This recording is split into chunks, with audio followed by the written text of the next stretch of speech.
नमस्कार दोस्तों, स्वागत है आपका अपनी कोचिंग विधि जुडिशियल एकेडमी में।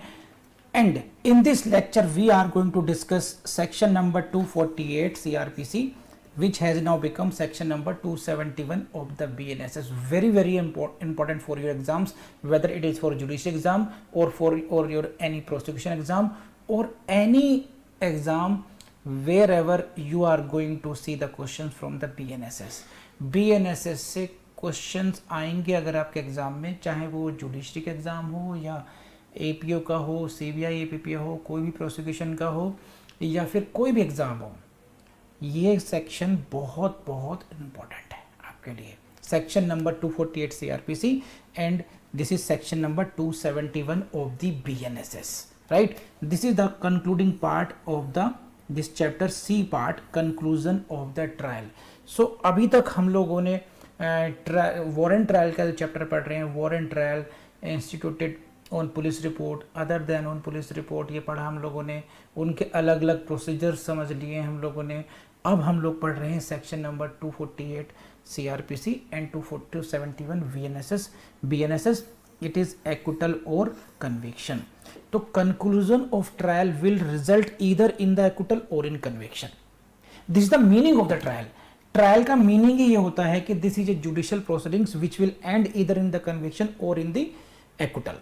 कोई भी ऐसी न्यायिक प्रक्रिया जो कि एक्विटल में कंक्लूड होनी हो या फिर कन्विक्शन में कंक्लूड होनी हो, उसको हम ट्रायल बोलते हैं। This is section number 271 of the BNSS 248 CRPC। इतना अच्छी तरीके से समझ में आ गया होगा आप लोगों को। आपके एग्जाम के पॉइंट ऑफ व्यू ध्यान रखिएगा कि हेडिंग जरूर अच्छी तरीके से रट लीजिएगा। और यहाँ से भी क्वेश्चन इसमें आता है कि भाई इनके इक्विवेलेंट पूछ लेते हैं कि सेक्शन 248 CRPC का BNSS में कौन सा इक्विवेलेंट है या 271 BNSS का इक्विवेलेंट CRPC में कौन सा है। इस तरीके से आपसे क्वेश्चन पूछा जा सकता है।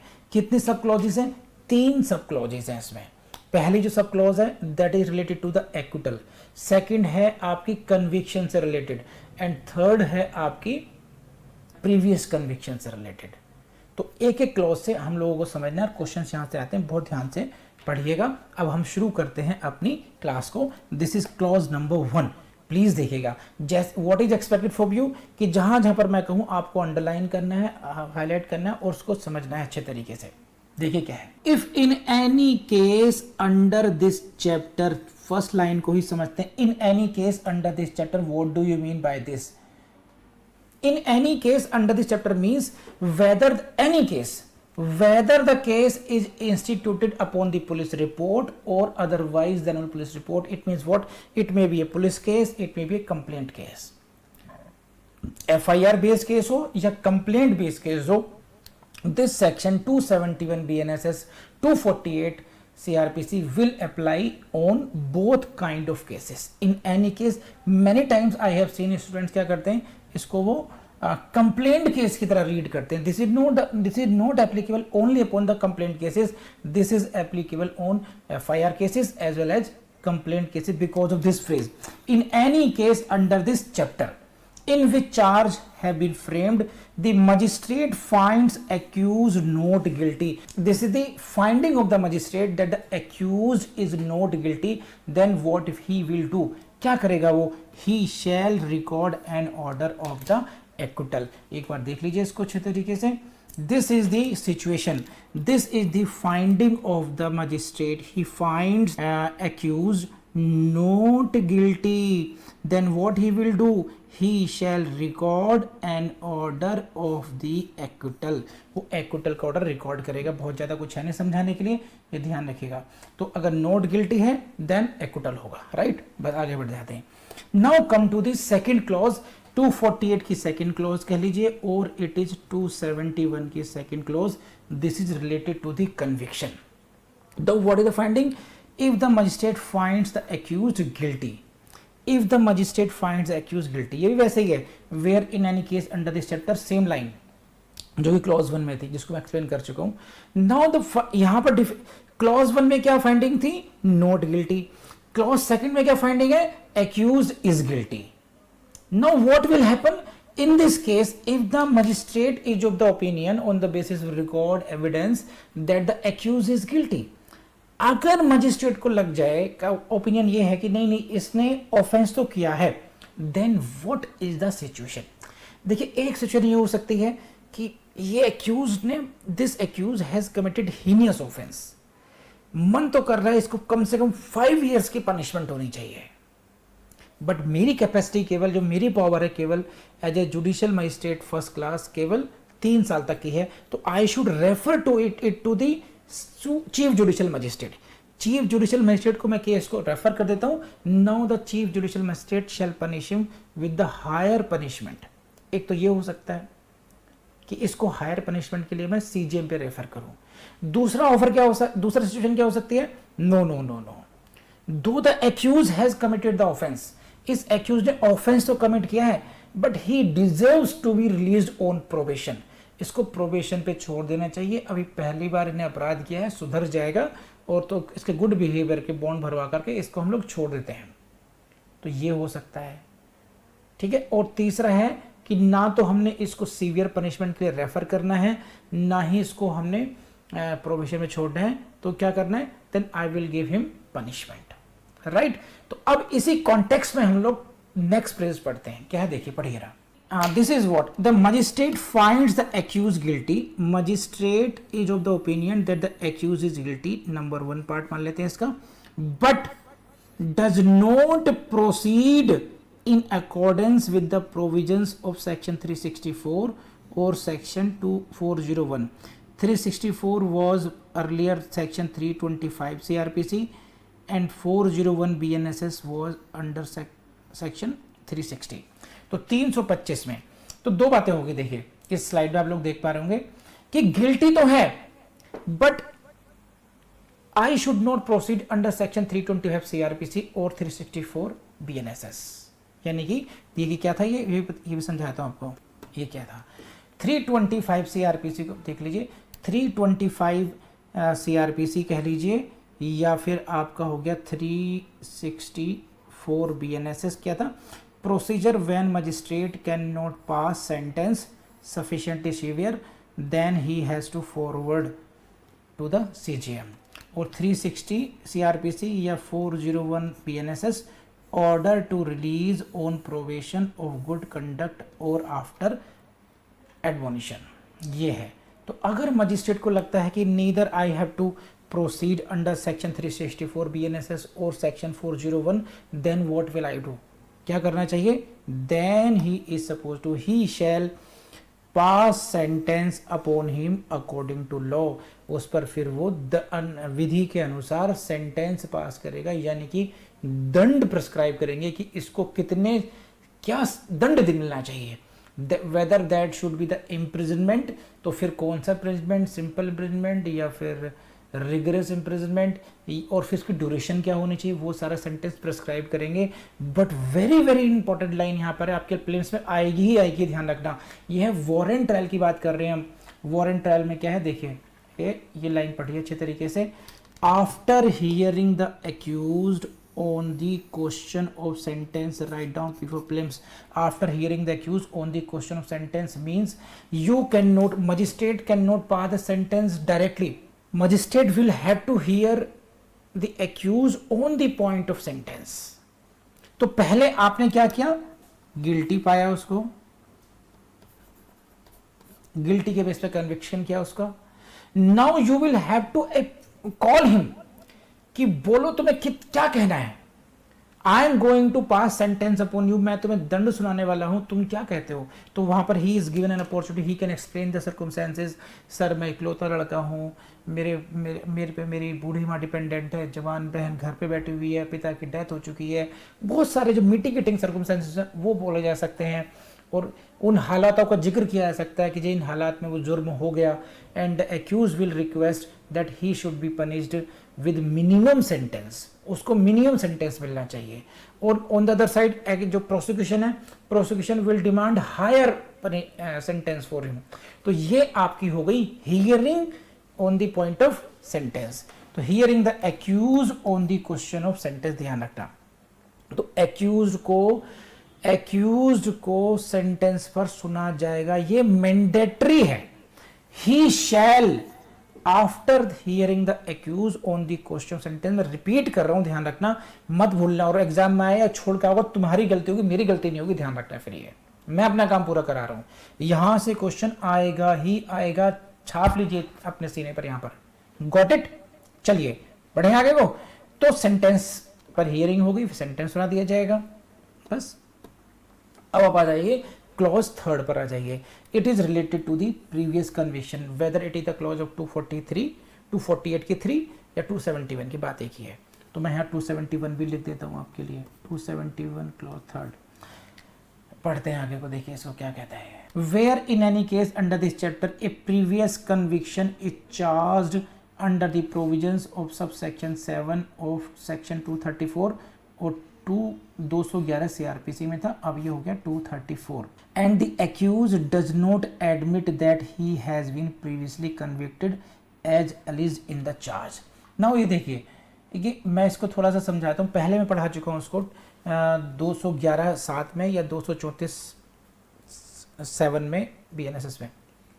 क्या प्रीवियस कन्विक्शन के लिए एनहेंसमेंट ऑफ द सेंटेंस के लिए, सपोज कीजिए क्या है, if an accused has been previously convicted, अगर एक्यूज का कोई प्रीवियस कन्विक्शन हुआ है और ये उसका सेकंड या थर्ड ट्रायल है, तो for the enhancement of the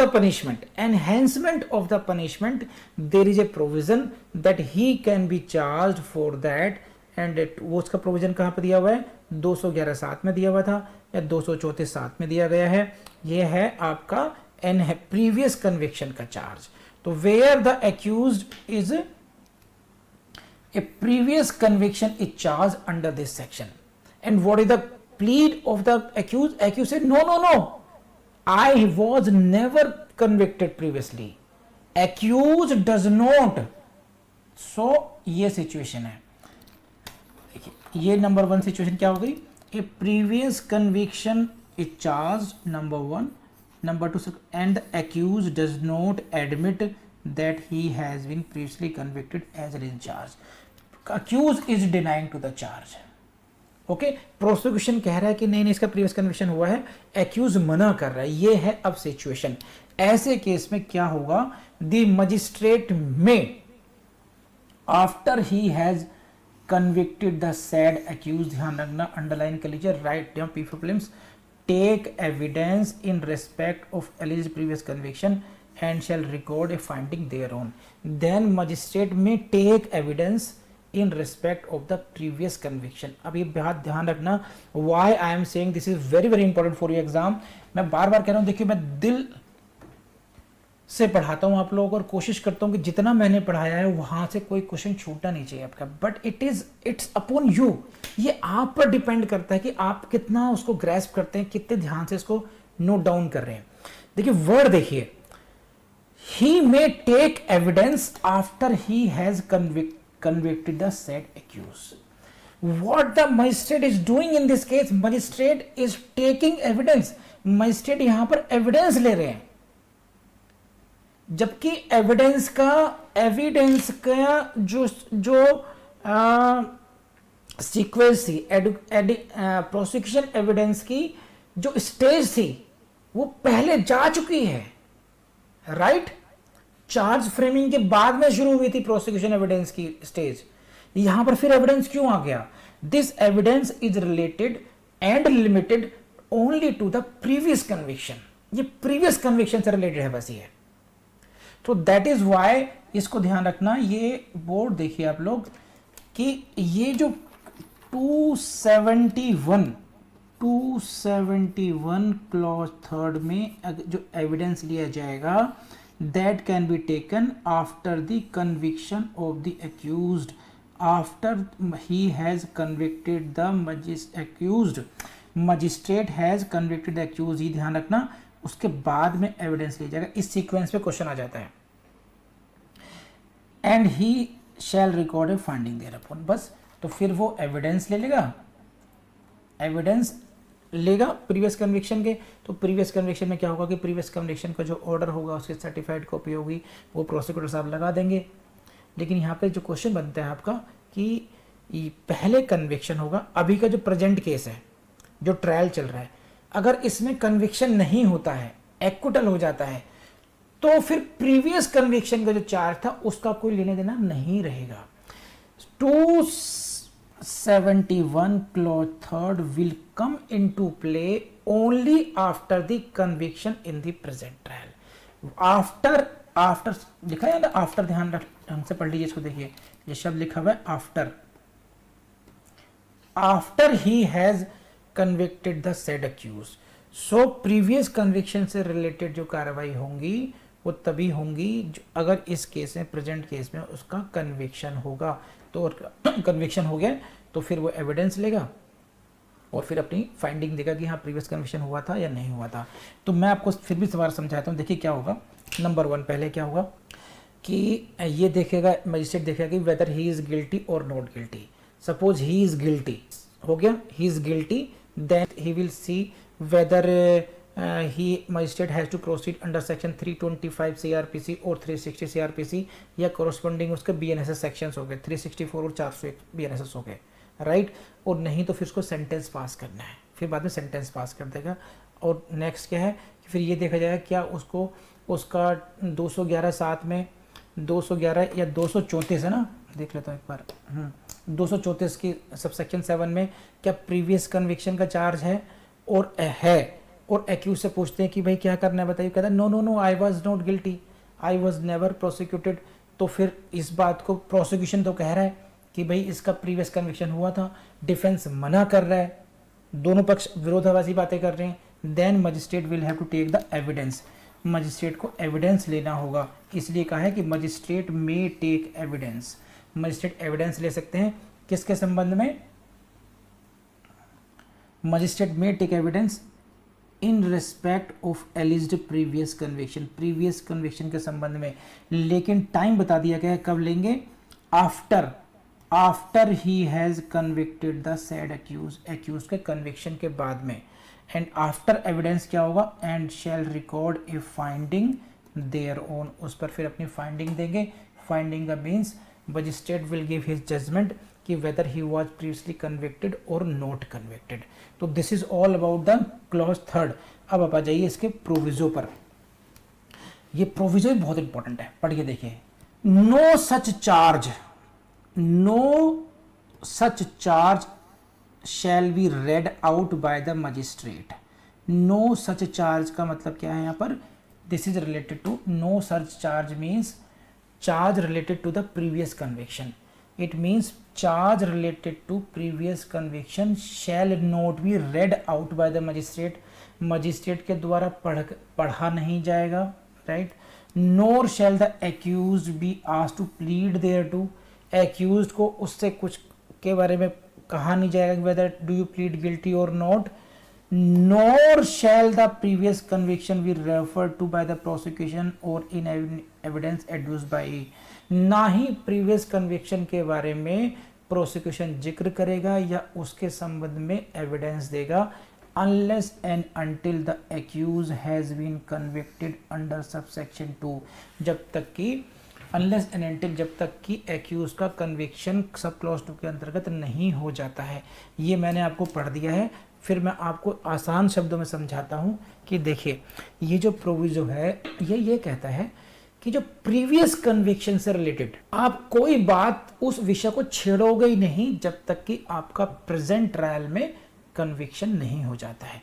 इसको आप ऐसे समझिए, देखिए हमारा था ये केस 1 जिसमें प्रीवियस कन्विक्शन हो चुका है और अब ये है केस 2, इसमें ट्रायल चल रहा है आपका।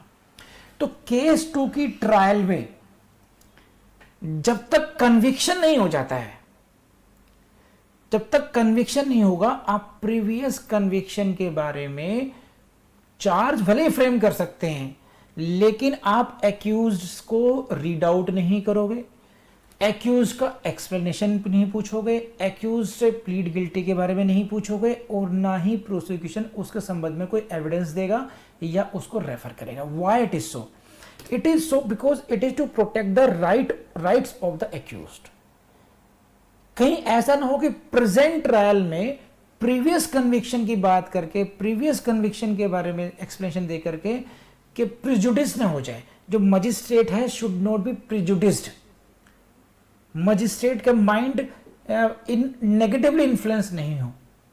तो जो प्रेजेंट ट्रायल है वो फेयर हो, विदाउट एनी बायस हो, और as per the principles of natural justice हो। इसलिए जरूरी है कि प्रीवियस कन्विक्शन का जो इशू है वो किसी भी स्टेज पर रेज ही नहीं होना चाहिए until and unless the accused has been convicted under subsection 2, जब तक कि accused subsection 2 में convict ना हो जाए। अब इस प्रेजेंट ट्रायल में C2 केस में अगर ट्रायल में कन्विक्शन हो गया है, then at the time of sentencing ये बात होगी कि भाई इसका तो प्रीवियस कन्विक्शन भी हुआ था, अब इसको हायर पनिशमेंट मिलना चाहिए, he should be served with severe sentence, therefore it becomes relevant now. अब उससे पूछेंगे what you have to say, as per the prosecution you were previously convicted. Now the accused said no no I was never convicted, then evidence magistrate will take the evidence, give its finding and accordingly proceed with। तो I believe आपको अच्छी तरीके से समझ में आ गया होगा। Clause 1, clause 2 248 की, क्लॉज 3 हो गया एंड देन हो गया प्रोविजो। जहां जहां से क्वेश्चंस आते थे मैंने आपको सब करा दिए। आई बिलीव आप इसको अच्छे तरीके से आप कर लेंगे। तो दोस्तों मुझे पूरी उम्मीद है कि ये लेक्चर सेक्शन 248 से आरपीसी और 217 बिजनेस आपको पसंद आया होगा एंड आपने अप्रिशिएट भी किया होगा इसको। तो मैं आपसे जरूर कहूँगा, देखिए अगर आपको हमारी एफर्ट्स अच्छी लग रही हो तो kindly share this video with your fellow students और जो एडवोकेट्स, जो अगर आप प्रैक्टिस कर रहे हैं तो आप प्लीज़ अपने दोस्तों में ज़रूर शेयर कीजिएगा। हमारी तहे दिल से कोशिश है कि आपको कोचिंग के लिए कहीं और जाने की बिल्कुल ज़रूरत ना पड़े, आपको विधि जुडिशल एकेडमी से वो सब कुछ मिल जाए जो आप चाहते हैं, आपकी ज़रूरत है, राइट। और इसीलिए हम अपनी वेबसाइट को भी लगातार अपडेट कर रहे हैं और हिंदी में भी नोट्स अपडेट हो रहे हैं, ध्यान रखना। इंग्लिश मीडियम में भी अब नोट्स अपडेट हो रहे हैं, हिंदी मीडियम में भी नोट्स अपडेट हो रहे हैं। तो प्लीज़ एक्सप्लोर आवर वेबसाइट, उसको मत भूलिएगा। Thank you very much.